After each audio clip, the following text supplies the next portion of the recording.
ಮನಸ್ಸು ಮರೆತು ಹಾಡಿದರೆ ಸ್ವರಗಳೇ ಇಂಚರ, ಮೈಯ ಮರೆತು ಹಾಡಿದರೆ ಪದಗಳೇ ಪಂಜರ.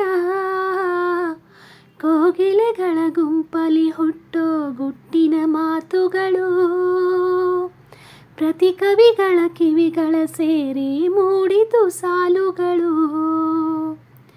ಏಳು ಸ್ವರಗಳೇ ನಮ್ಮ ಏಳು ಜನ್ಮದಲು, ಧಮನಿ ಧಮನಿಲಿ ಸರಿಗಮ ಪದನಿ ಸಮೀಟೋ ತಂತಿಗಳು. ಧಮನಿ ಧಮನಿಲಿ ಸರಿಗಮ ಪಧನಿ ಸಮೀಟೋ ತಂತಿಗಳು. ಕೋಟಿ ಪಲ್ಲವಿ ಹಾಡುವ ಕನಸು ಇದು, ಕನಸುಗಾರನ ಕಣ್ಣಿನ ಬೆಳಕು ಇದು. ಈ ಯೌವನ ತುಂಬಿದ ಬದುಕಿನಲಿ ದಿನ ಬೆಳ್ಳಿ ಹಬ್ಬದ ನಗುವಿನಲಿ, ಈ ಯೌವನ ತುಂಬಿದ ಬದುಕಿನಲಿ ದಿನ ಬೆಳ್ಳಿ ಹಬ್ಬದ ನಗುವಿನಲಿ.